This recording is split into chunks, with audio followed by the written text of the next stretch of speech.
you would please take a seat, we can get started with the next presentation.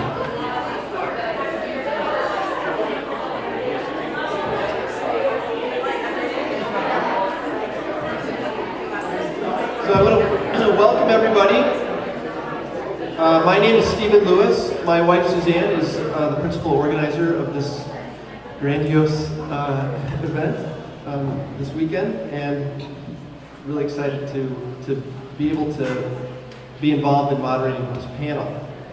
The book we're going to be talking about is this book right here. It's available at the book table, and I'll tell you a little bit about it in a moment.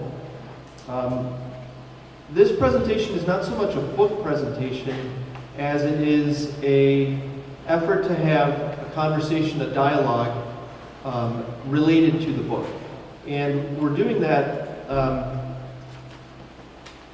in a sense in the spirit of the book, because this is what Father Juliàn Carròn, the author, has been doing since the book was published in 2015 in Italy.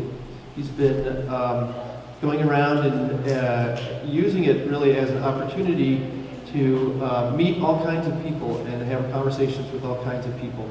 And in about 2 weeks, he's going to be coming to the United States and Canada. He'll be starting in Montreal. He'll speak in Houston, in New York City, including at the UN, and he'll be speaking in Washington, D.C. It's the weekend. I want to say it's it culminates on October 15th or 14th. There's some information at the book table about that. Okay, so I'm going to begin by just saying a few words about the book before I introduce the guests here on the panel. And then they will each speak for maybe 10 minutes each. And then we'll follow by engaging in conversation in relation to what we've all been interested in reading the book. So as I mentioned, Disarming Beauty was first published in Italy in 2015, and it is the fruit of Father Juliàn Carrón's experience during the last 12 years as leader of the ecclesial movement Communion and Liberation. Father Carròn was invited to lead the movement by Father Luigi Giussani, the founder, in 2004, and then shortly before Father Giussani's death in 2005, Father Carròn became the president of the Fraternity of Communion and Liberation. The experience of Communion and Liberation began in the 1950s when Father Giussani felt drawn to leave a prestigious teaching position at the Venegono Seminary and to go teach religion classes to high school students in Milan. For Giussani, Jesus Christ has to do with the meaning of everything. And staying true to the way Christ attracted you in your first encounter with him means to allow yourself to be led by him into dialogue with reality in all of its variety and aspects. A path into life becomes apparent in Christ's presence, so that the truth of things and of myself becomes more and more clear, and life becomes more lively, life becomes more life. There's a reasonable audacity that Christ gives to the lives of those who follow him, an audacity toward life that Giussani sees emblematized in this image that I'm projecting here. This is a bas-relief made by the medieval sculptor Andrea Pisano, and it's called La Navigazione, the navigation. It's from the Duomo Museum in Florence. And Giussani says this about this image, and this explains why it's an emblem for him of this experience, of Christian experience. He says this, and this is in the book, quoted on page 190. There are the silhouettes of two disciples rowing, parting the waves of the lake on their way to the other shore, and they are simultaneously tense but calm and sure. Behind them in the boat is Jesus. The journey, the passage, the crossing toward destiny becomes possible only when there is a presence. If one were rowing alone, his sight would fog, and he would stop right away. The journey becomes simple if there is a presence. That is, let's say it outright, if there is a companionship. So Father Giussani wanted to communicate this experience of faith as introduction to reality to young people, many of whom, in what he saw, seemed not even to be aware of its possibility. It didn't seem like what Christianity was as far as what they had been taught. And so the movement of communion liberation was born and is now present in over 50 countries throughout the world. And in fact, for those interested here in Pittsburgh and checking it out, there's a weekly meeting called the School of Community that meets right in this building, actually in the room where the Catechesis of the Good Shepherd exhibit is, and they meet there every Friday at 7 p.m. It's open to anybody. So Father Carrón's book is rooted in this experience of faith, this discovery that Christ uses my human constitution as someone who is first and foremost attracted by things in reality to draw me to him.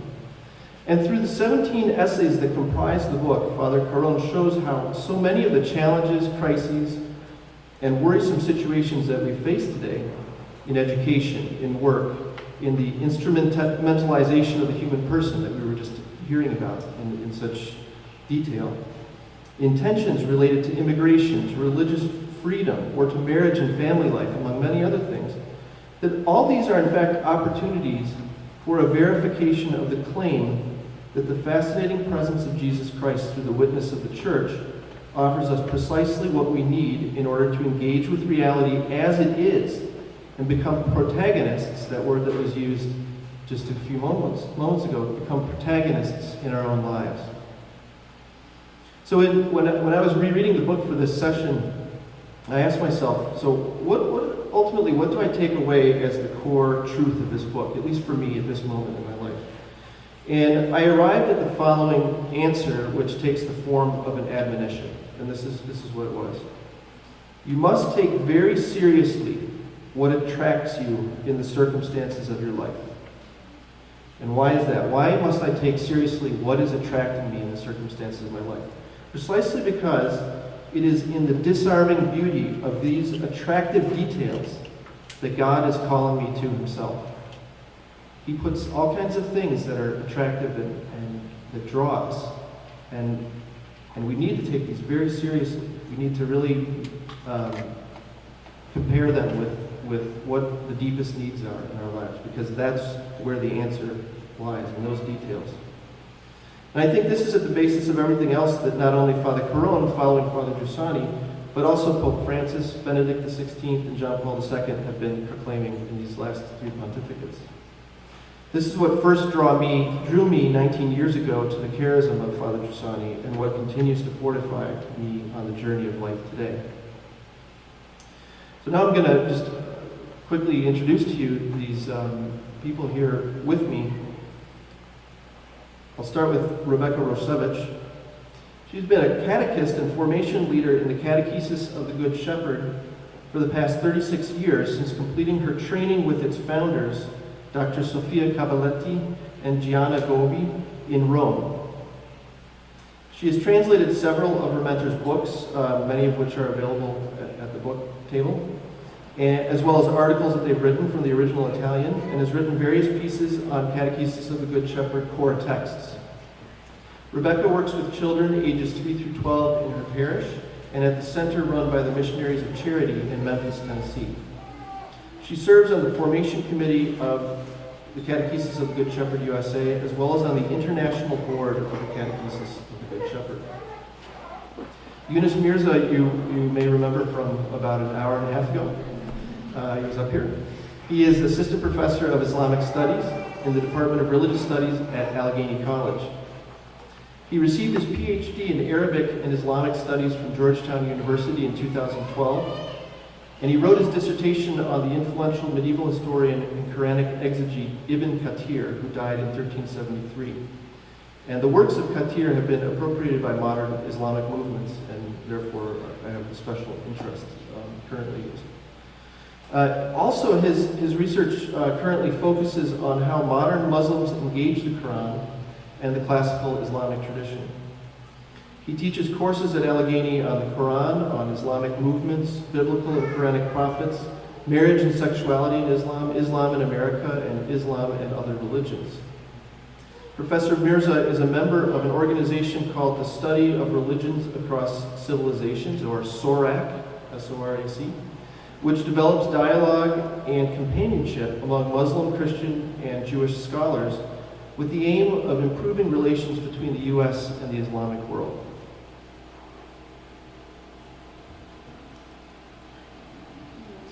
Okay.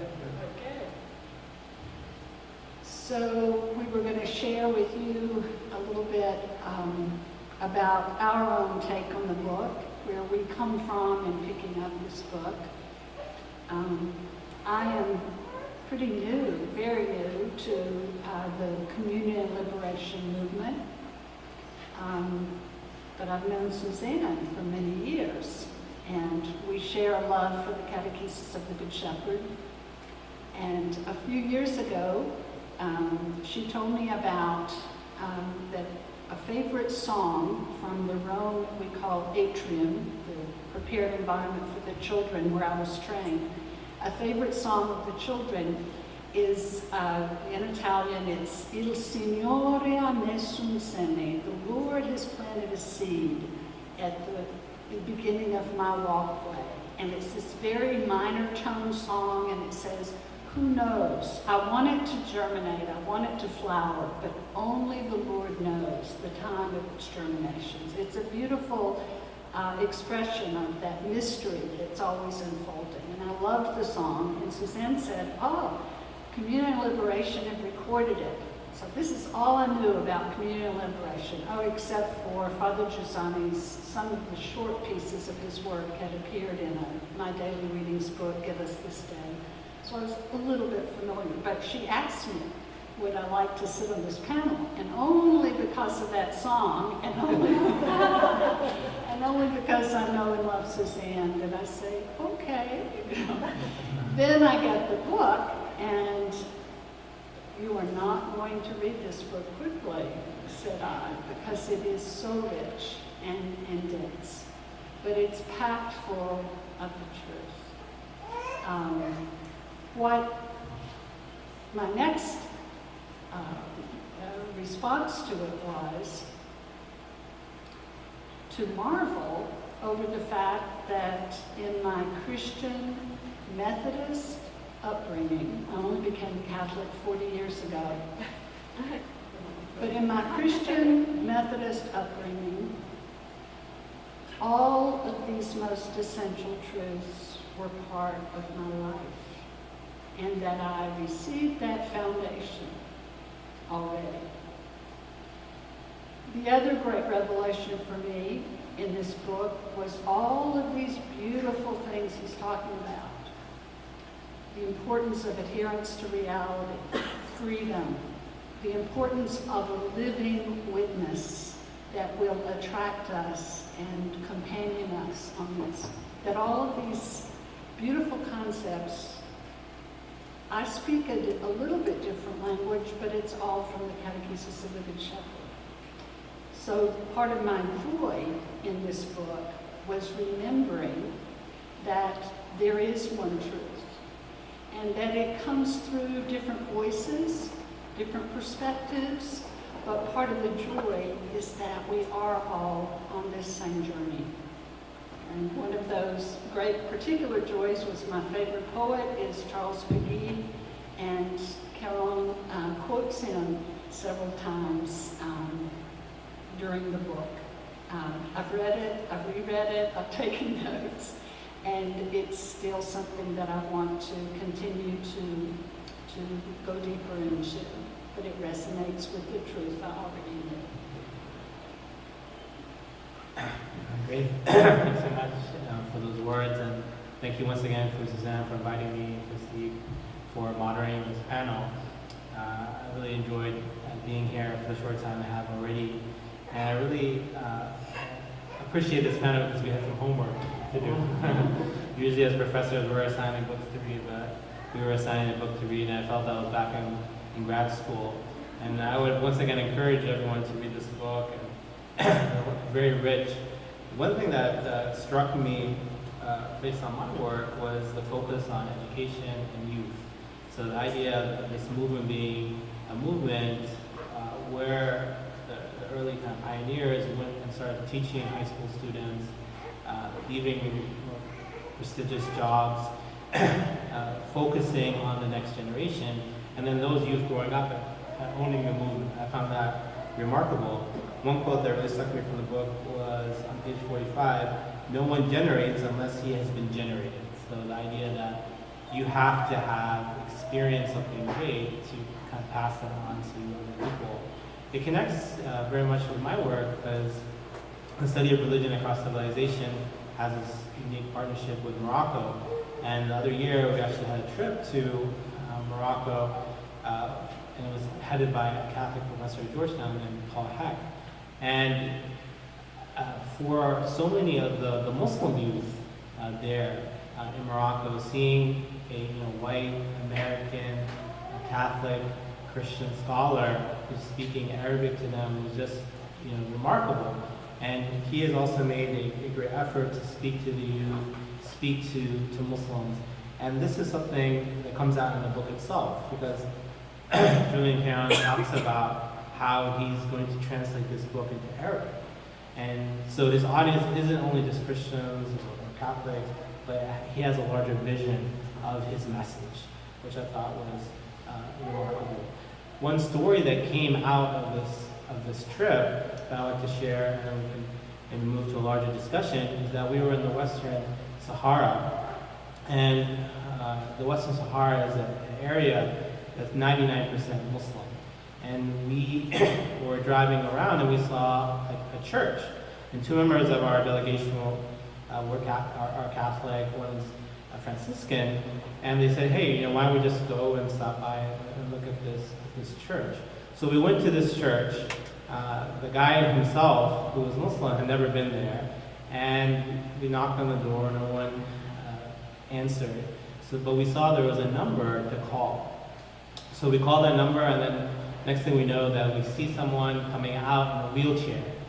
A Western Saharan is coming out in a wheelchair, and he says, I'm the one that actually takes care and runs this church. So we were really interested in his story, and he mentioned to us that this church actually comes from the Spanish colonial legacy. The Spanish actually occupied at one point the Western Sahara.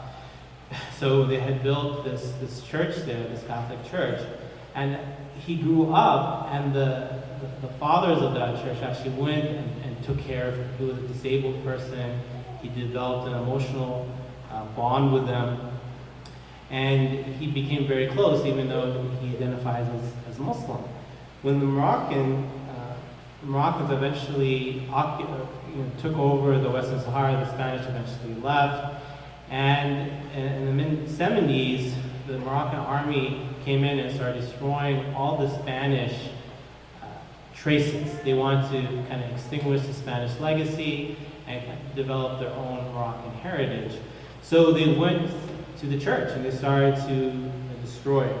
So this man, Bo, actually goes out with a group of people that had benefited from that church and started to defend it. And there was a standoff. And he showed us some pictures of himself and his group of people and the Moroccan army who wanted to destroy the church. So there was this moment of tension, and eventually the Moroccan army went back to the commanders. They consulted with the Moroccan government, and the government eventually agreed that they were not going to destroy the church. So if you go to the Western Sahara, you go to the city of Dakhla, the only Spanish remaining legacy is that Catholic church. And he is the one that runs it. And as we discussed in the previous panel, there's migrants throughout Africa, and many of the migrants coming from Senegal and so forth stop at that church and pray, and he opens and closes the doors for them. I share that story because it represents a key theme in this book of the idea of friendship, the idea of faith, freedom, truth, the idea that this is a young person, right? These fathers were not only concerned with addressing Christians, but they also were concerned about the local Muslim population. He develops an emotional bond with them that eventually leads him to defend that institution, right? A Muslim defending that church. And I think that is a potential model for people in other parts of the world.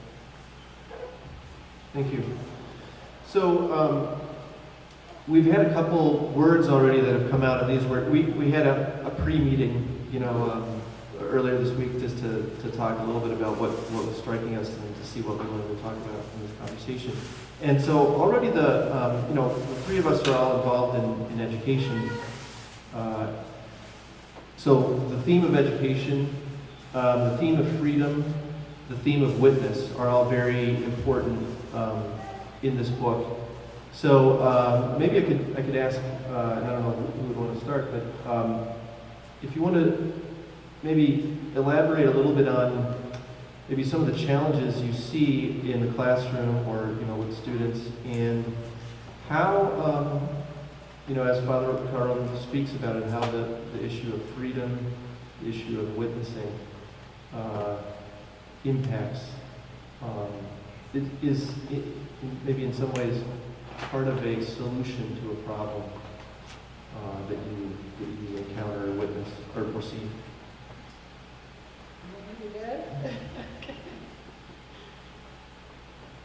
When Father Carròn speaks about education, all the things he says about it, and then particularly when he says that education is about aiding life. It's not about, and the crisis we see is not a crisis of teaching so much as a crisis of life. When he talks about education as this empowerment, at one point he says that the community liberation is about educating adults to be more creative, to take responsibility, to take initiatives. So education as the empowerment of the person to follow that journey of freedom, that journey of fulfillment of, he kept saying, talks about reality as that total reality, to be fully engaged in Catechesis of the Good Shepherd language, fully engaged in the kingdom of God and its unfolding. So again, for me, that understanding of education is the right one. And yet, what I found myself doing throughout the book is Father Carròn asks a lot of questions like, what is the starting point and what is the solution? When he talks about the malaise of the youth and the inertia and the disinterest and so forth, then I'm there thinking, start young. Start very young to form, to help aid, to empower very young children to this kind of independence, this kind of freedom, which is really freedom to do what is right. So again, my experience, 37 years, is with children, and I don't see the problems that Father Carròn is talking about. So my deduction from that is the problems he addresses are much more the problems of our youth, of our young adults. And my question is, what could have been done when they were much younger that could have prevented some of this stagnation and inertia? I totally agree. And one quote that struck me in the book on page 153 is he says, what is needed is adults who, with their lives, are able to provoke in young people an interest in their own existence, their own destiny. And on a similar sense, I agree that a lot of the problems we're seeing could have been avoided if we had focused on our young people. And there is this theme in higher education, which we discussed earlier, is that looking down at youth, right? Looking at them as problems, looking at potential violence, right? Thinking them as dumb, they're always on their iPhones, right? They don't respect authority. But I didn't get that sense from reading this book, right? It's a book more about hope and liberation. It's a book that asks, what are adults doing? right? To provide the structures for young people to succeed, right? It's easy to kind of go down the route that, oh, it's the young people, it's all their fault. Why aren't they respecting us? But he really points the finger back at the older generation, and you can really hear that sense of a teacher who's worked with young people, right? That's hearing their challenges, their concerns, and he's addressing them, and he's addressing young people, but he's also addressing adults like himself, and he wants the adults in the room to really be proper educators, creating the structures for our young people to succeed. Yeah, it's interesting. Last night at the keynote, Father Friede was talking about the tendency that we have to fall into just sort of. He gave the metaphor of that 1970s, 80s football game, table football game, where you turn on the switch and the little plastic men just start vibrating and moving. It was a very strange game, but that life can become like that for adults, and it can just become a going through the motions. And in the classroom, of course, this is always a temptation too. But one of the things about now this I don't think this is in the book, but it's consonant with it. So Father Giussani talks about adolescence as a time when you've been given this backpack, during the first 12 years of your life, loaded with all kinds of stuff. And around age 13, age 12, depends on the person in some ways, but around early adolescence, people take the backpack off and they start to look at what's in there. And they start to decide, do I want to continue carrying this around? And it's a key moment of freedom. It's a key moment where they start to test what they've been taught, and to start to make decisions about what they want to keep. And so, having education being a way, especially for young adults, a space where this freedom is respected, and where, because it can become so easy for someone, when that freedom isn't respected, to then start making decisions about what to keep and what to throw away for other reasons than what's reasonable, really. Maybe if we could talk a little bit about freedom, and it doesn't have to be limited to that setting, but that was just. There's a beautiful reading of the Prodigal Son in the book, and what I caught as the essence of what Father Carròn was saying about the story of the Prodigal Son is that, from the point of view of freedom, what the younger son discovers is that freedom is filial, meaning it's not autonomy; it's a relationship with the Father. So I'd be curious just to have a little more conversation about freedom and just the resonance of that kind of approach to it that struck what struck you. I think what struck me most is when he points out that in order to be free, we have to know who we are. We have to have this self-realization. And in that self-realization, we realize that we're made up of desire. We're made up of longings.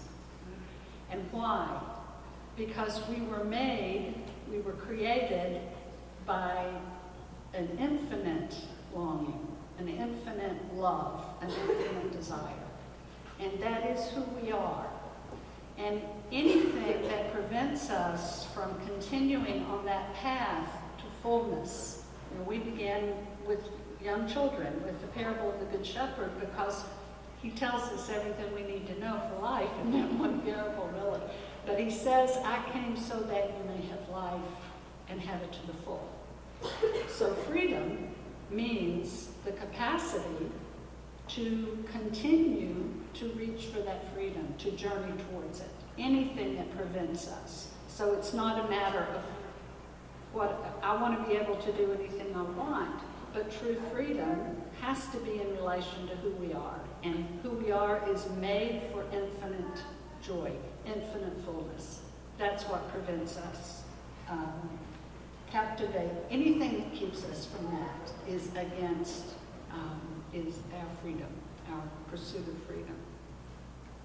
Yeah, I very much like this theme of education and freedom, because he does talk about this in the book, that, why are our youth or young people apathetic, they're bored, they're not interested in learning. And I think it's very much connected to this idea of freedom, because if somebody perceives education as restricting, as putting rules upon them, as confining, then why would they be interested in that? If they see education as opening up possibilities and giving them opportunities, then naturally they would want to participate and be involved. He makes this nice statement in piece 32: truth cannot be imposed from the outside, it must be embraced and appropriated by man in freedom. So the idea of giving young people, when you teach, giving your students that freedom, right? The freedom to think for themselves, to choose, and the freedom to choose faith, right? And I think that's essential. A lot of my students at Allegheny come from Catholic backgrounds. Many of them come from Christian backgrounds more generally, and there is this kind of rising sense of like the nuns not necessarily identifying, coming from a particular maybe religious household, whatever religion it may be, but then not necessarily choosing faith. And I think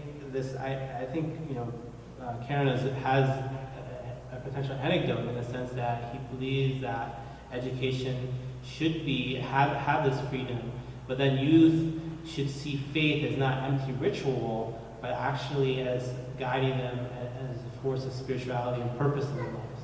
So kind of reframing this sense of religion, kind of confining them and not allowing them, right, taking their freedom away and seeing education and faith and spirituality as all coming together.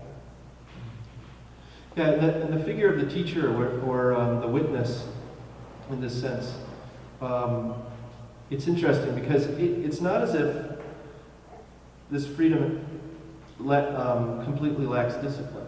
I mean, a true teacher, a true witness is showing what motivates his or her life, and of course, morality has to follow from what it is that you've discovered you really want to give yourself to, and then you start to rearrange your life. It's like when you fall in love, you start doing things differently in order to be with that person, to be near that person, to be seen by that person, to all the string of things that we easily accomplish when the motive is clear.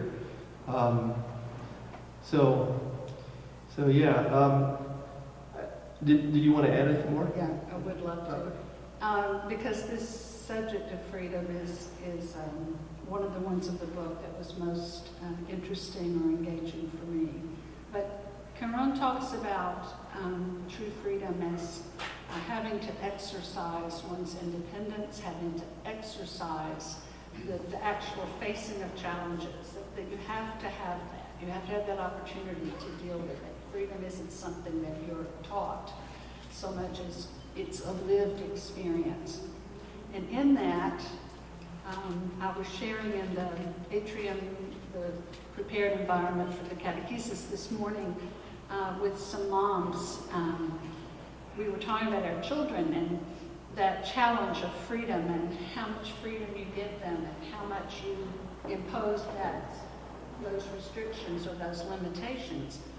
Carròn quotes on this subject Charles Péguy, the French poet died in World War I, but Péguy talks about this freedom, and the part he quotes in there is God speaking, and it's God saying, how much do I let my child try to swim? How much do I intervene? Because even God is dealing with that. What are good limits? What is a good amount of intervention that won't squelch this? He gives the example of if I put my hand under his stomach and help him swim, he won't drown. On the other hand, he won't learn to swim. So it's this tension of how much, quote, freedom to give. But in that same poem, Peggy ends the poem, again, as God speaking, about this ultimate value of freedom. And if you'll allow me, just the last few lines, because it's a theme that's also throughout the book. This is God speaking. When you have once known what it is to be loved freely, submission is no longer has any taste. All the prostrations in the world are not worth the beautiful, upright attitude of a free man as he kneels. All the submission, all the dejection in the world are not equal in value to the soaring up point, the beautiful, straight soaring up of one single invocation from a love that is free. When my son was 10 years old, he had been raised in the Catechesis of the Good Shepherd, and we're riding in the car one day, and he suddenly says, "Mom, you really want me to believe this God stuff, don't you?" And my heart froze. All these years, and I just breathed that prayer, "Give me grace." And I said, "Yeah, I do, John, because it's what's given me the most joy in my life, so I would want it for you." And then I was quiet a minute, and I said, "But I also know that God is only interested if it's your choice to love him in return. So it's up to you and God." I felt like it was a moment of real grace. But later that evening at supper, the word God came up, and John immediately looked up and said, "If there is one," and then he winked at me. I did not insist that my children be confirmed. They were baptized, they had the first communion, but I wanted confirmation to be their choice. And my daughters chose it at around age 13, 14, but John did not. And he went through, he lived in China for a while, he came home with his Muslim prayer rug, and then he went on another great adventure, came home talking Buddhist talk, and then the next time he had read Dostoevsky, and he came home and said he felt sure he was supposed to be Russian Orthodox. And then just a couple of years ago, he came home from one of his adventures and said, "What time are you going to Mass tomorrow, Mom?" I said, 11. "Well, I'll go with you." We go to Mass, we get in the car to come home, and he begins this sermon, this homily on how can people not see that the Catholic Church has the full truth? This is the kid. So again, that trust that's called on us as educators, as parents, to trust that if we love our children, if we respect them, as Stephen said, in the classroom, and we are a witness ourselves, if that truth is alive in us, we have to trust that they will be able to, that's the best way we're helping them make those good choices. That's my sermon for today. I also, like the idea of witness and the lived experience. One theme that comes up throughout the book is the idea that Christianity, religion being an event, right? It's not just a theoretical, and that really struck me because sometimes as academics we get lost in the theory and manuscripts and history and books, but this idea that has to be embodied.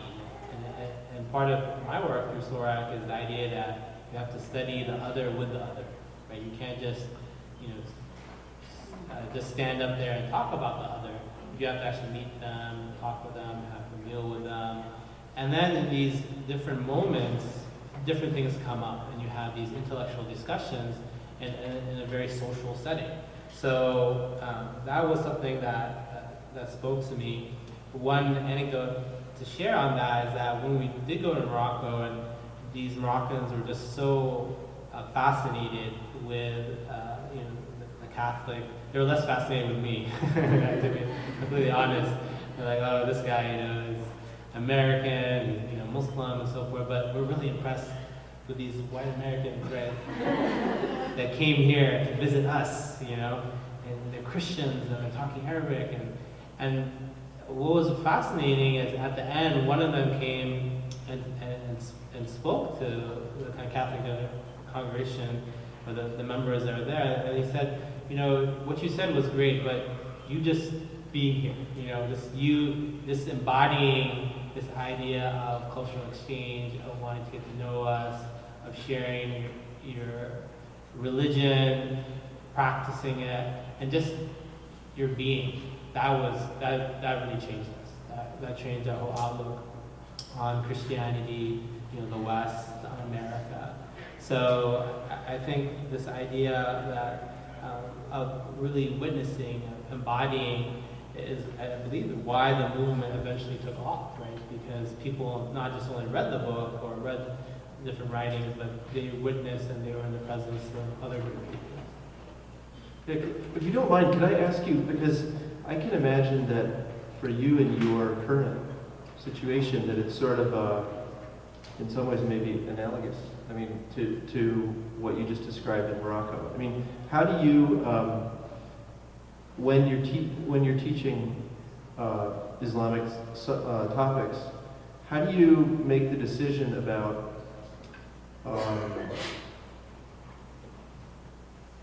how you are in front of the students as a believing Muslim? And I say a decision because I teach in a Catholic school, but I don't always want to say what I believe because I don't want it to hold back their discovery of what they believe.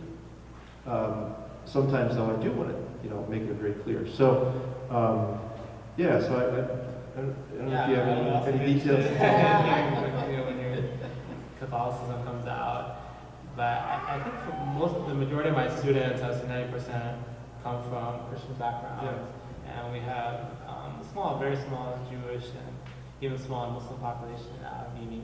So, a lot of my students assume that I'm Muslim, and from my name and from maybe the color of my skin and so forth. So usually that doesn't come up. People don't ask me if I'm Muslim, but I do my best to present the spectrum of debates. I teach a course on Islam and other religions, and when we talk, for example, about Muslim-Christian relations, I say, okay, these are all the different Muslim-Christian relation programs. Which one do you think is ideal? So when I talk about SORAC and they see me, being involved in it, they're like, oh, that's the best program or something like that. But usually I try to be objective as possible. There are times where I also feel compelled to say, all right, when it comes to maybe issues of Islamophobia or hate crimes, I may be, maybe more forceful. So how does it work for you? For me. In the book, when he talks, it's towards the end, I don't remember which